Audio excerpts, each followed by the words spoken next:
Hello, welcome to another HeartGold Hardcore Nuzlocke. I first played this game right when it came out, and it was an absolute treat.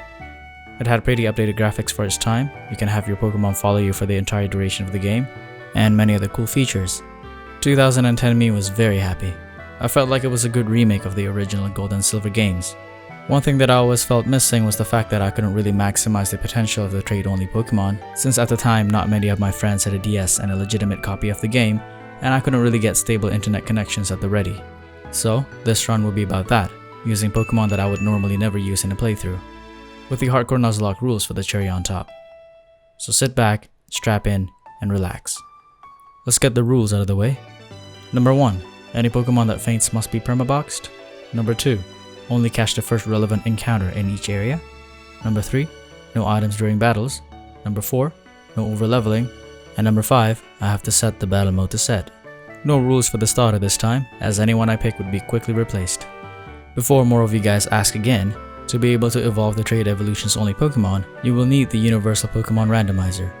It's very easily found through a simple Google search, and it will also include a list of how the Pokemon can evolve. First, you have to load the ROM, and tick the Change Impossible Evolutions box. Export the ROM, and voila, you're good to go. And at the time of writing, I just hit 5,000 subs. Thank you all so much for watching my stuff, it really does mean a lot to me. I wouldn't have thought anyone would watch my videos in the beginning. With that said, go ahead and subscribe and hit the bell, and like the video. You know, the usual YouTube algorithm stuff. It helps a lot with the channel. Or, you can always roast my poor decision making skills. Alright then, let's dive into the region of Johto once more. We named our character Fool again, and prepared for the onslaught of verbal abuse for the rest of the game. We woke up in New Bark Town, and was informed that Professor Elm was looking for us. We quickly made our way next door, and found ourselves in a peculiar situation. We were asked to run an errand, and with that errand comes a Pokemon bodyguard. We chose the worst Pokemon out of the 3, and named him F tier. Not long after, we arrived in Cherry Grove City, where we were utterly humiliated by an old man. He gave us his dirty pair of shoes, claiming it was new. Thankfully, it was just our size. Continuing on our errand, we met Mr. Pokemon and Professor Oak, and he saw us fit enough to hold a Pokedex, even though we just met. We accepted the Pokedex and egg because we weren't able to refuse free stuff. On our way back to New Bark, we ran into what would be our rival for the rest of the game, and beat him in a Pokemon battle with F tier. I guess F tier was kind of useful. We soon found that the redhead rival turned out to be a thief, and we saw his trainer card by chance. So, we gave him a name. Doodoo. Professor Elm told us to explore the region, so we went on a journey. Our first stop was Dark Cave, where we met our first party member. We encountered and captured a Geodude and gave it the name Geododo. F tier was boxed right after that, outgrowing his usefulness. Go rot in the box, F tier. We went on our business as usual and went to the Sprout Tower to catch the next Pokemon, a Ghastly. It was caught without much trouble and named it Gododo. We had to face the Sprout Tower challenge before we can battle the first gym leader, so we battled Elder Lee to prove our worth.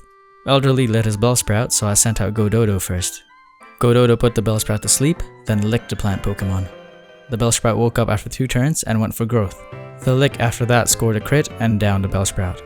Elder Lee sent out his Hoot next, so I switched to Geododo. Geododo used a Rock Throw and it was a one-shot. He sent out his Elder Bellsprout and I switched back to Gododo, where he licked the Bellsprout until it died. Elder Lee commended us for the victory, and we could finally face Birdman Faulkner. This fight didn't last very long, as Geododo cleaned house with rock throws. 3 to be exact. We finished off the gym for our first gym badge. After, we watched a Kimono girl spin. We ventured on and found our next friend over at Union Cave. We caught an Onyx and named it Onidodo. We witnessed this light case of verbal assault in front of Slowpoke Well, and moved on. It turned out we need to go after Kurt to progress with the story, so back to the well we go. Inside the well, we had to face the resurging Team Rocket.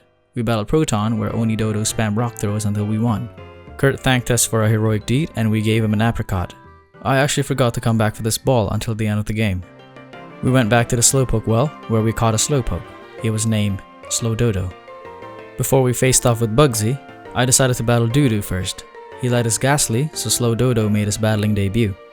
The Ghastly used a mean look, but that's just what we want. Slowdodo used Confusion and finished the Ghastly in one go. Doodoo's Zubat was next and went for a bite. The bite didn't do too much and Slowdodo hit back with the Confusion, leaving the Zubat's health in the red. It also left the Zubat confused, which resulted in him hurting himself in his confusion. Slow Dodo just sat quietly as the bat committed seppuku. Doodoo sent out his Quilava last, and I stayed with Slow Dodo. Slow Dodo was able to fire off 2 water guns, but Quilava had already used 2 Leers at this point, lowering Slow Dodo's defense. I didn't want to take a chance, so I switched to Oni Dodo, where she easily finished the fight with a rock throw. We challenged Bug Catcher Man for the second gym, but it was a breeze with Oni Dodo. None of his Pokemon could really damage Oni Dodo, and he just spammed rock throws until he swept all of Bug Catcher Man's team. Second gym done. I needed a Cut Slave to progress, so I caught a Rattata. He was named Cut Slave. South of Goldenrod City, we finally encountered an Abra, though it did take a while. He was named Alacadodo. I thought this was a bit too long, so I changed it to Aladodo. Time for a Crybaby Gym Leader. She let her Clefairy, so I let Geododo. None of Clefairy's moves was effective enough to deal significant damage to Geododo, so Geododo pretty much finished Clefairy with Magnitudes after opening with a Rock Throw. Crybaby Gym Leader sent out her Miltank next, and I stayed with Geododo. Geododo was able to pull off a couple of Magnitudes, but he had trouble attacking because of Miltank's attract. I switched to Oni Dodo, who also tanks damage while whittling the Miltank's health bit by bit. After taking the Miltank's health to orange, I switched back to Geododo. Even though Geododo got hit by another attract, he was able to spam Magnitudes, eventually taking down the Miltank. Kind of a boring fight. Nevertheless, we scored the 3rd gym badge, eventually. So, time to grind for some TMs. We headed off to the game corner and grinded some coins at the Voltorb flip table. In case you didn't know, there's actually a website that helps you solve the Voltorb flip minigame. And after a while, you gain more and more coins, and before I knew it, I was at the maximum capacity for coins. We went on to buy the Ice Beam and Thunderbolt TMs. Not long after, Aladodo was able to evolve into a Kadabra. At this point, we were able to catch another addition to the team. We participated in the bug catching contest and managed to capture a Technician Scyther. She was named Psydodo. Then I had to grit my teeth for another grinding session, this time for the evolution items. This could only be done at the Pokeathlon Dome, so I spent a couple of hours racking up points. This was pretty painful. After that was done, I changed the date on my PC and bought 2 metal coats. Seeing no point in keeping Psydodo as a Scyther, I went ahead and evolved it into a Scizor. Following Psydodo, Geododo also evolved. He evolved into a Graveler. Over at Ecruteak City, we fished up a Poliwag and captured it. She was nicknamed Polidodo. Gododo followed suit and managed to evolve into a Haunter. We met Eugene at the Burn Tower and Ghostman. Before we can progress, Doodoo challenged us to another battle. Doodoo led his Ghastly, so I sent out Aladodo first. The Ghastly was short-lived as Aladodo took it out with 1 confusion.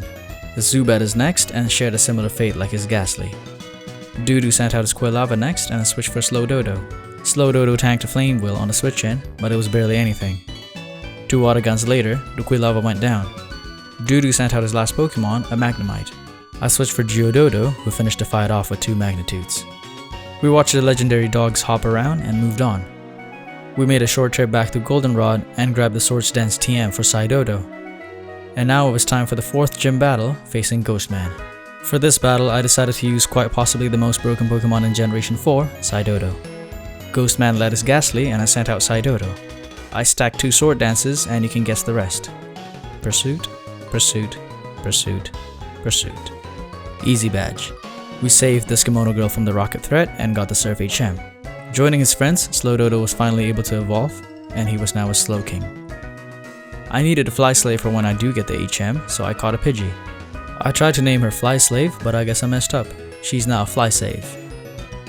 Over at Olivine, we found that the Ampharos was broken, so we headed to Cianwood City to get the medicine. We met Suicune and Eugene again, but this time Eugene wanted a battle to see if he was worthy of facing Suicune.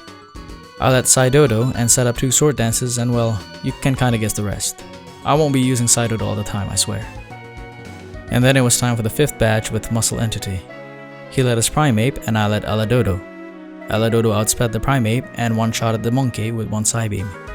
His Poliwrath was next and Aladodo was able to hit first again with Psybeam, taking the giant tadpole's health down to orange. The Poliwrath went for a Hypnosis but thankfully missed. The next Psybeam took out the Poliwrath. 5th badge obtained. Right outside the gym, we were greeted by this lady and was given the Fly HM. Oni Dodo leveled up with a Metal Coat and evolved into a Steelix. Over at Mount Mortar, we caught a Machop and named it Machadodo. We went to the Lake of Rage after and started the encounter with the red Gyarados. This Gyarados looked at us funny, so it was killed by Godota's Thunderbolt. Then we had the whole Team Rocket ordeal with Lance. The Rocket trainers and executives here was laughably weak, so we didn't really have trouble with the sequence. Nothing interesting and worth of note happened except for this adorable Murkrow. Lance said his parting words and took off. Preparing for the next gym, we trained Machadoto. He soon evolved into a Machoke. We solved the easy ice puzzle and faced off against Old Iceman. He sent out a Seal first and I led Machadoto. Machadoto got hit with Icy Wind and one-shotted the Seal with Revenge. Old Iceman sent out his Dugong next, and the Dugong suffered a similar fate with Revenge. When the Piloswine came out, things didn't go so well for Machadoto. The Piloswine went for Hail first, meaning Revenge couldn't hit as hard, leaving the Piloswine in the orange. Using its held item, the Piloswine healed with the Citrus Berry. Here, I was sure that Machadoto can tank another hit and went for Revenge again. Sure enough, Machadoto was able to survive with 4 HP, but disaster hit. Machadoto got frozen. He couldn't thaw out in time and went down to the ice pellets. RNGesus wasn't with me that day, and it cost me my newly acquired Pokemon. Rest in peace, Machadoto. I sent out Slow Dodo next to finish the fight with the Surf. We had our first casualty of the run, and similar to my other casualties in every other run, it was completely avoidable. We put Machadoto in the box where he would rest in heaven. We flew back real quick to Cianwood and gave the secret potion to Steel Lady, who would then fix the broken Ampharos. With that, Steel Lady returned to the gym and we were able to fight her. Steel Lady led her Magnemite and I led Geodoto. Geodoto was able to outspeed the Magnemite and take it down in one shot with an Earthquake. Her Steelix was next and I switched to Slowdodo, who came in while the Steelix was setting up a Sandstorm. Slowdodo outsped the Steelix and finished it off easily with Surf. Last was her Magnemite and Geodoto came back out to close the show with another Earthquake. With that, we got the 7th gym badge. We were notified of the Rocket takeover in Goldenrod and acquired the snazzy Rocket uniform to fool the grunts at the radio tower. Of course, our cover was blown by Doodoo. During the Rocket saga, Godoto achieved his final form, a Gengar. Geodoto attained his final form as well, evolving into a Golem. Upon entering the director's office of the radio tower, we found ourselves facing Rocket exec Petrel. His team consisted solely of the coughing and wheezing line, so it was a really easy battle for Aladoto. After the battle, Aladoto evolved into an Alakazam. On the way to save the real director, we ran into yet another one of the Kimono girls. We were interrupted yet again by rival Doodoo, who wanted another battle. Doodoo opened with Golbat, so I sent out Godoto first. Godoto used Thunderbolt first, which resulted in an instant kill. Doodoo sent out his Sneasel next, and I switched to Psydodo, who tanked a feint attack on the switch-in. Psydodo used Metal Claw, one-shotting the Sneasel. For Doodoo's Quilava, I switched for Slowdodo, who got burned on the switch-in from the Flame Wheel. One surf later, Slowdodo reigned supreme. For Doodoo's Haunter, I switched to Geodoto. Geodoto took a massive hit on the switch-in, but the Haunter decided to use Curse in the next turn. Geodoto's Rock Throw was more than enough to kill it. Last was Doodoo's Magnemite, and I knew Geodoto could still survive one more Curse hit, and I knew Geodoto would still be faster than the Magnemite. Geodoto's Earthquake took out the small Magna Pokemon, winning us the battle. We saved the real director and obtained the card key. Back at the radio tower, I went back for the Source Dance strat. With this, Psydodo easily trampled on Proton and Ariana's team without much trouble. For the Archer battle, I had to lead with Slowdodo as Archer led his Houndour. The Houndour's feint attack did a decent chunk of damage, but Slowdodo's Surf was able to one-shot it. Archer's Houndoom came next and I figured it was too risky to keep Slowdodo on, so I switched for Geodoto. Geodoto tanked 2 bites, but 1 Earthquake was all it took to down the Houndoom. For Archer's Coughing, an easy switch to Aladoto finished the fight. We cleared out Team Rocket once more, saving the region again. And of course, this old man faked us out again. I wish Game Freak would include more jokes like these in their games. They're quite fun. Right before Blackthorn City, we had some skin-to-skin contact with this Kimono girl. We took the time to backtrack to the World Island to catch one more party member, a Horsey. He was named King Dodo. And speaking of the Horsey line, it was time to face the Dragon Girl for the final gym badge. She led her Gyarados and I sent out Godoto first. Godoto outsped the Gyarados and took it down in one shot with his Thunderbolt. Dragon Girl sent out her first Dragonair next, and I figured I could dig deep with Godoto and spam Shadow Balls to take this Dragonair down. And Godoto did exactly that, as he tanked multiple hits, safely ending his part with 30 HP left. For Dragon Girl's next Dragonair, I switched to Onidodo. I had no way of knowing if this Dragonair was the one with Fire Blast, so I took a gamble here. I figured that the Dragonair's special attack stats wouldn't be high enough to take out Onidodo, so I wasn't really playing around a critical hit here. It turned out that it was the one with the Fire Blast, but fortunately, Onidodo could tank the hit, effectively taking out the Dragonair with 2 Iron Tails. For Dragon Girl's Kingdra, I switched to Slow Dodo. Slow Dodo and the Kingdra exchanged attacks between Ice Beam and Dragon Pulse, and Slow Dodo managed to get the Kingdra's health to the red. However, things got too risky for Slow Dodo, so I switched to Psydodo. Psydodo tanked a Dragon Pulse on the switch-in, and it took about a quarter of her health. I decided to set up a Swords Dance, and the Kingdra went for a Hydro Pump. I swear I was about to drop my controller at this moment. Psydodo barely hung on and survived on 7 HP. The next turn, Psydodo ended the Kingdra with an X-Scissor. A bit too close for comfort, but we got the final badge anyway. Or we were supposed to get the final badge, but Dragon Girl had to throw a bit of a tantrum. We had to finish this product pitch at the Dragon's Den, and she finally gave the badge to us. Now we can finally head off to the league. But before that, we picked up a Dragon skill from Mount Mortar and trained with King Dodo. After learning Dragon Pulse by level up, he evolved into a Seadra. And not long after that, he evolved into a Kingdra. We were called by Professor Elm, informing us that we had to go to Ecruteak City and meet the Kimono girls. Over there, we found Doodoo absolutely thumped by the Kimono girls, and we went in to try our luck. Psydodo took out the Umbreon and Espeon with X-Scissors, and King Dodo took out the Flareon. For the Jolteon, Psydodo used another X-Scissor and took it down in one shot. Came the Vaporeon, Psydodo set up a Swords Dance and ended the fight with yet another X-Scissor. Then, it was time for the showdown with the legendary Guardian of Johto. Of course, it was powerless against the Master Ball, and we named it as Ho-Oh. Sorry, I couldn't resist. Before the Elite Four, there was supposed to be one more rival battle with Doodoo, but of course, being a fool myself, I forgot to press record on OBS. But you didn't miss out on much because I'll tell you how the battle went right here. I sent out Psydodo, set up 3 Sword Dances, and one-shot all of Doodoo's team without mercy. At this point, this video should just be called a Scizor only run. So, we were all ready for the Elite Four, and here was the team that I assembled. Aladodo the Alakazam, Geododo the Golem, Slowdodo the Slowking, Gododo the Gengar, King Dodo the Kingdra, and of course, Psydodo the Scizor. For the record, in my Platinum Trade Evolutions only video, there were some comments asking why I didn't take my Scizor in that run to the Elite Four. Well, I'll show you why I didn't take it. Here we go. First Elite Four up was Cosplay Man, the Psychic type Elite Four.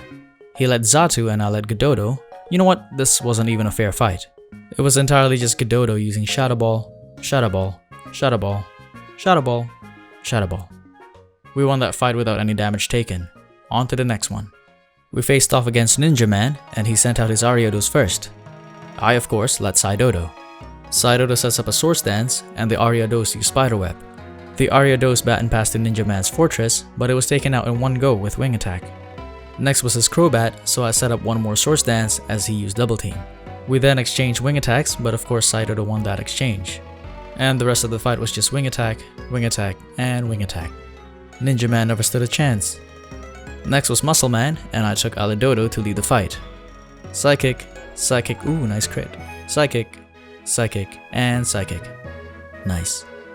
And then it was time to face our favorite Elite Four, Dark Queen. She led her Umbreon, and I sent out Psydodo first. Psydodo hit first with an X-Scissor, and it surprisingly resulted in a one-shot. Nice. She sent out her Houndoom next, and I switched to King Dodo, who tanked the measly Flamethrower on the switch-in. Apparently King Dodo was faster than the Houndoom, so the Fire Dog went down to his serve quite easily. Her Gengar was next, and I switched to my own Gengar, Gododo. Her Gengar went for a Focus Blast on the switch-in, so Gododo phased right through that. One Shadow Ball later, her Gengar was completely decimated. Then she sent out her Murkrow, and I switched back to Psydodo, who spent the next 2 turns setting up Swords Dances. After that, it was all smooth sailing. Wing Attack, and a final Wing Attack for good measure. We defeated all the Elite Four, and that only meant one thing.